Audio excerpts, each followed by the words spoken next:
वक्त की सबसे बड़ी खबर आपको बता रहे हैं। जल जीवन मिशन भ्रष्टाचार मामले में गिरफ्तार ठेकेदार होगा अदालत में पेश। ईडी मामलों की विशेष अदालत में पेशी हुई। प्रवर्तन निदेशालय ने कल देर रात किया था ठेकेदार पदम चंद जैन को गिरफ्तार। सुशाम ट्यूबवेल का संचालक है पदम चंद जैन। जैन की फर्म पर है फर्जीवाड़े से 136 करोड़ से अधिक के टेंडर जुटाने का आरोप। पदमचंद जैन के पुत्र पीयूष जैन को भी ईडी गिरफ्तार कर चुकी है। 29 फरवरी 2024 को हुई थी पीयूष जैन की गिरफ्तारी। अब उसको लेकर लगातार अपडेट हम आप तक पहुंचा रहे हैं और इसी खबर पर अधिक जानकारी के लिए मेरे साथ एसोसिएट एडिटर विमल कोठारी लाइव जुड़ चुके हैं। विमल जी, क्या कुछ अपडेट अभी फिलहाल वहां से मिल पा रहा है?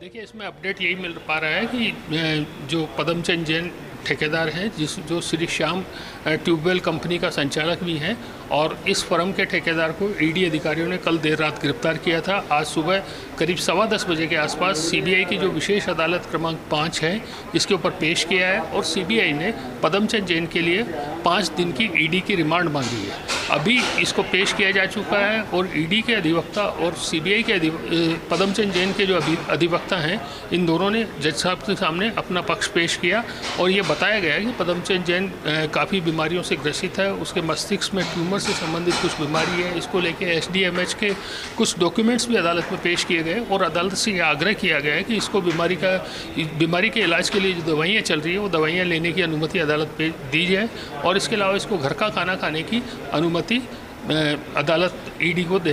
ईडी की ओर से इस मामले में 5 दिन का रिमांड मांगा है और अभी चूंकि अदालत ने फैसला नहीं दिया है, तो उम्मीद ये की जा सकती है कि अदालत ईडी की ओर से मांगे गए रिमांड को लेकर के फैसला शीघ्र ही करेगी। इस समय पदमचंद जैन, जो कि दर्शकों को हमने एक्सक्लूसिव तस्वीरों में दिखाया था, वो अपना मुंह ढक के बड़ा हाथ में स्टिक लेकर के अदालत में पेश हुआ था और अदालत में आने के बाद में पदमचंद जैन जार जार रो भी रहा था। इसका कारण ये था कि हो सकता है उसको अपने किए पर पछतावा है और इसके बाद में चूंकि इसके पुत्र को पीयूष जैन को भी ईडी पहले फरवरी 2024 में गिरफ्तार कर चुकी है और अब ये पदमचंद जैन सेकंड आरोपी है जिसको ईडी ने गिरफ्तार किया है। इस समय स्थिति यह है कि पदमचंद जैन ईडी अदालत में मौजूद है और अदालत की ओर से जल्द ही इसको ईडी की रिमांड में दिए जाने के संबंध में निर्णय आएगा। जी विमल जी, क्योंकि देखिए 136 करोड़ के फर्जीवाड़े से जुड़ा ये पूरा मामला है, क्या लग रहा है जब पूछताछ की जाएगी तो कोई और भी बड़े खुलासे हो सकते हैं पूरे मामले पर?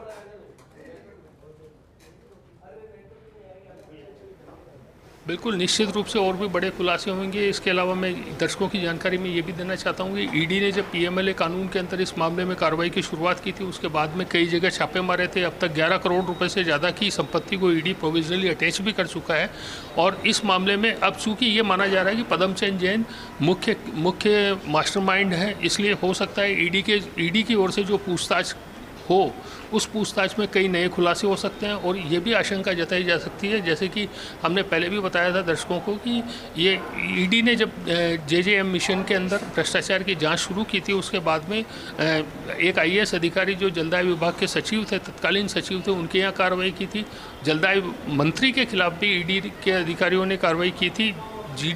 ईडी की ओर से जलदाय मंत्री रहे महेश जोशी को कई बार सम्मन भी दिए जा चुके हैं, लेकिन अभी तक ईडी इस मामले में और भी कई नए खुलासे करने की तैयारी में है। ये जो मेन पदमचंद जैन है, जिसको एसीबी ने गिरफ्तार किया था और एसीबी को गिरफ्तारी के बाद में जब इसको जमानत मिल गई थी, तो उसके बाद में ईडी की ओर से कई सम्मन इसको जारी किए गए थे, लेकिन इसने किसी सम्मन का जवाब नहीं दिया और उसके बाद में जब ये सम्मन ईडी के पास में पूछताछ के लिए हाजिर हुआ, उसके बाद ईडी अधिकारियों ने इसको गिरफ्तार करने का निर्णय किया है। अब कल इसकी गिरफ्तारी के बाद में आज इसको अदालत में पेश किया गया। अदालत में ईडी की ओर से 5 दिन की रिमांड मांगी जा रही है और उम्मीद की जा रही है कि ईडी अधिकारियों को एक अच्छा समय के लिए पदमचंद जैन को रिमांड में ईडी अधिकारियों को दिया जाएगा। जी अच्छा विमल जी, इस कार्रवाई के बाद में प्रशासन के द्वारा कोई ऑफिशियल या अनऑफिशियल रिएक्शन सामने आ पाया?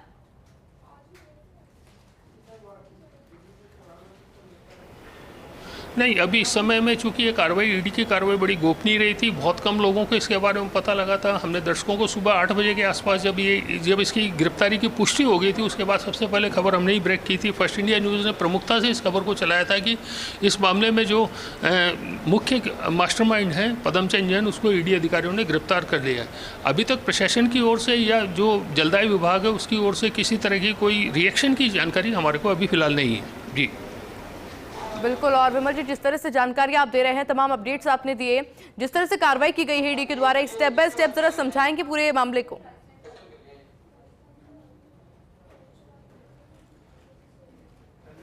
देखिए, स्टेप बाय स्टेप की अगर इस मामले की बात करें तो सबसे पहले जल जीवन मिशन घोटाला मामले को लेकर के तत्कालीन सांसद किरोड़ीलाल मीणा ने आरोप लगाए थे। 20,000 करोड़ रुपए के भ्रष्टाचार के आरोप किरोड़ीलाल मीणा के थे। उसके बाद में एसीबी ने इस मामले में अगस्त 2023 में कार्रवाई की थी। 5-7 लोगों को गिरफ्तार किया गया था, जिसमें पदमचंद जैन भी शामिल था। और उसके बाद में जब एसीबी ने अक्टूबर 2023 के अंदर चार्जशीट फाइल की थी और चार्जशीट के बाद में ईडी ने इस मैटर को उठाया। पीएमएलए कानून धन शोधन निवारण अधिनियम, उसके अंदर ईडी कार्रवाई कर रही है। ईडी ने भी कई जगह पे पिछले 2023 में और 2024 में कई जगह पर छापे मारे थे और ईडी ने कई ऐसे डॉक्यूमेंट्स सीज किए थे जिनके आधार पर यह माना जा सकता है जल जीवन मिशन योजना में जो काम हुआ, उस काम के अंदर चोरी के माल का उपयोग किया गया है। जिन लोगों ने टेंडर हासिल किए उन लोगों ने फेक डॉक्यूमेंट्स लगा करके टेंडर पात्र नहीं होने के बावजूद भी हासिल किए हैं। जी बिल्कुल। अब विमल जी, अब क्योंकि कार्रवाई लगातार की जा रही है, ऐसे में देखना होगा कि और क्या कुछ बड़े खुलासे पूरे मामले पर होते हैं। आपसे अपडेट लगातार लेते रहेंगे। फिलहाल के लिए बहुत